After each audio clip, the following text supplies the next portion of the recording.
यह कहानी बहुत ही दिलचस्प मोड़ पर आकर अधूरी रह गई। टोबी बिल्ला, जिसने इंसानी भाषा सीख ली थी, वो अचानक गायब हो गया। अब सवाल यह उठता है कि क्या टोबी अपनी जान बचाकर भाग गया या उसने सच में किसी को सब कुछ बता दिया, और अगर वो लौट कर नहीं आया तो क्या वो जिंदा भी था या नहीं। ऐसा लगता है कि मेहमानों को अब हर वक्त इस डर में जीना पड़ेगा कि कहीं उनका राज फाश न हो जाए, और अगर टोबी जिंदा रहा तो क्या वो कभी लौटेगा। क्यों लेडी ब्लेम और सर विलफ्रेड को अपनी गलती का एहसास होगा कि उन्होंने एक अद्भुत खोज को बर्बाद कर दिया।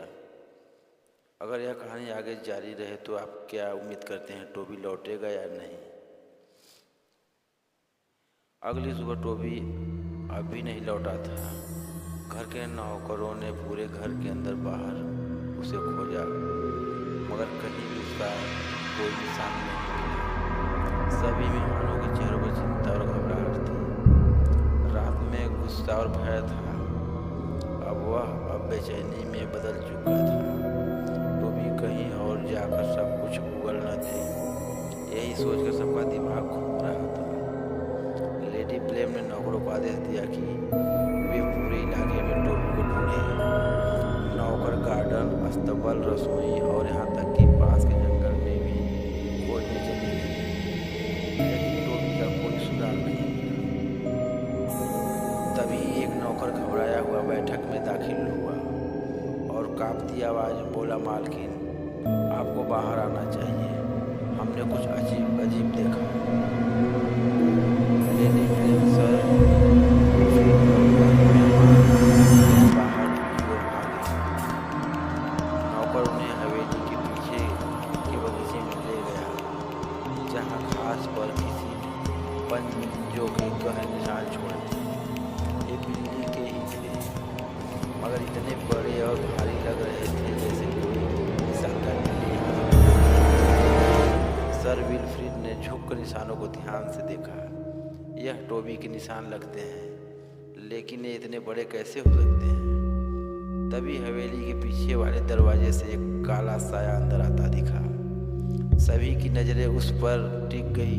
यह टोबी ही था, मगर वह पहले जैसा नहीं लग रहा था। उसका शरीर पहले से बड़ा हो गया था। उसकी आंखें चमक रही थी और उसकी चाल में पहले से कहीं अधिक आत्मविश्वास और रहस्यमयी ठहराव था। वह धीरे धीरे चल रहा था, मगर उसके आने से ऐसा लग रहा था मानो पूरा वातावरण भारी हो गया। अरे यह क्या हो गया, वेलिंगटन ने घबराते हुए कहा। टोबी सीधा बैठक के दरवाजे पर आकर रुका। उसने अपने नुकीले दांत दिखाए, फिर बहुत गहरी आवाज में बोला, तो तुम लोग मुझे मारने वाले थे है ना। अब तो जैसे सभी की सांसें रुक गई, कोई भी एक शब्द नहीं बोल पाया। टोबी ने आगे बढ़कर एक मेहमान को बोला, मैंने सुना था कि इंसान चालाक होते हैं, मगर तुम तो डरपोक निकले। एक छोटी सी बिल्ली से इतना डर गए। उसकी आवाज में पहले जैसी मासूमियत से भरा हुआ लगा। सर विलफ्रेड ने हिम्मत जुटाकर कहा, देखो टोबी, हमें गलत मत समझो, हम बस क्या, टोबी ने उसकी बात काट दी। तुम सबको डर था कि मैं तुम्हारे राज सबको बता और सब ठीक हो जाएगा, मगर मैं तुमको अच्छी तरह से। टोबी ने अपनी आंखें सिकोड़ते हुए कहा, अब मेरी बारी है। अब मैं तय करूंगा कि किसका कौन सा राज बाहर आएगा। अब तो लोगों के चेहरे का रंग उड़ चुका था। तुम मुझसे क्या चाहते हो, मिसेज कोनेट ने डरते हुए पूछा। टोबी हंसा, मगर उसकी हंसी में अब एक शैतानीपन था। मुझे ज्यादा कुछ नहीं चाहिए, बस मैं तुम्हारी तरह इंसानों की तरह जीऊंगा। मैं इस हवेली का मालिक बनूंगा और तुम सब मेरे नौकर।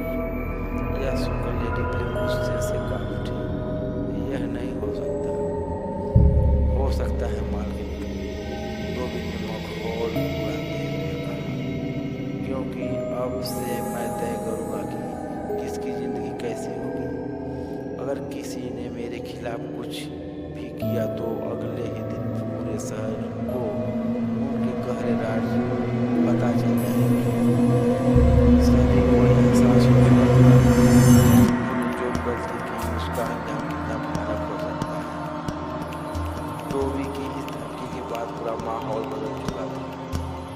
एक साधारण सी पार्टी अब एक अजीब डरावनी कहानी में बदल चुकी थी।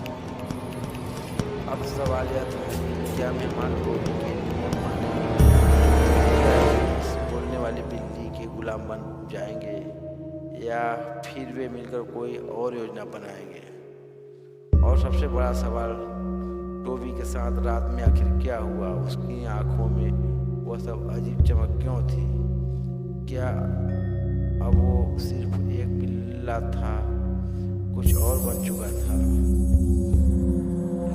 क्या आप चाहते हैं कि कहानी और आगे बढ़ाई जाए, तो इसे आगे सुनने के लिए चैनल को लाइक और सब्सक्राइब कर लीजिए। हवेली में सन्नाटा छा गया था।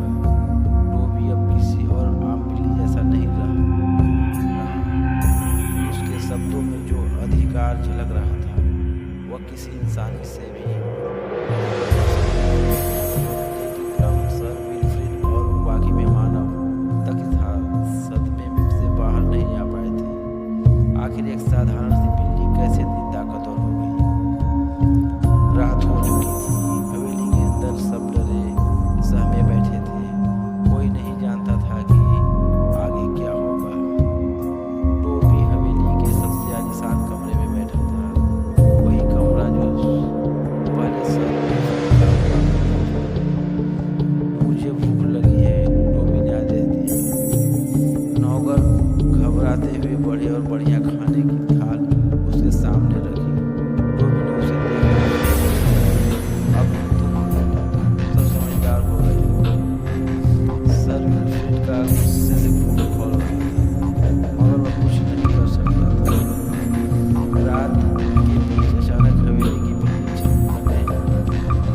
तेज हवा चलने लगी। बाहर एक कुत्ते की आवाज आई। मेहमानों में से किसी ने खिड़की से झांका और चौंक पड़ा। बगीचे में घास के बीच दो लाल आंखें चमक रही थी। अब ये क्या है? मेविस ने घबराते हुए कहा। सर विल्फ्रेड और लेडी प्लम भी बाहर देखने लगे। उनकी आंखें फटी की फटी रह गई। वह एक और बिल्ली खड़ी थी, मगर यह टोबी नहीं था। यह उससे भी बड़ा और खतरनाक लग रहा था। उसकी काली चमचमाती खाल पर अजीब से नीले निशान थे। उसकी आंखें किसी आग के शोले की तरह जल रही थी। टोबी ने खिड़की से बाहर झांका और उसकी आंखें फैल गईं। तुम यहाँ कैसे? टोबी ने फुसफुसाया। तुमने सोचा था कि तुम अकेले हो। वह नई बिल्ली धीरे धीरे चलते हुए दरवाजे के पास आ गई। तुमने सोचा कि तुम इंसानों से खेल सकते हो, मगर असल खेल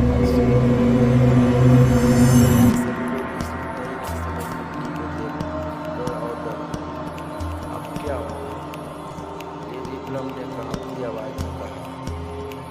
टोबी पहली बार घबराया हुआ लग रहा था। अब खेल असल होने वाला है।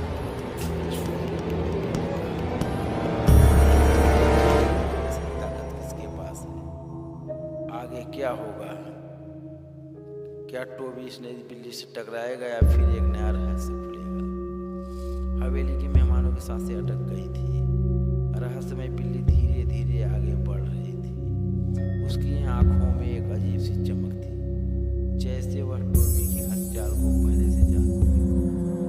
टोबी ने गहरी सांस ली और खुद को संभालते हुए कहा, मुझे पता था कि तुम एक दिन आओगे, लेकिन इतना जल्दी आप नहीं बिल्ली। हल्के से हंसी। तुमने जो किया है उसके बाद मुझे आना लगता है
टोबी ने टोबी ने अपनी जगह से एक कदम पीछे हटाया।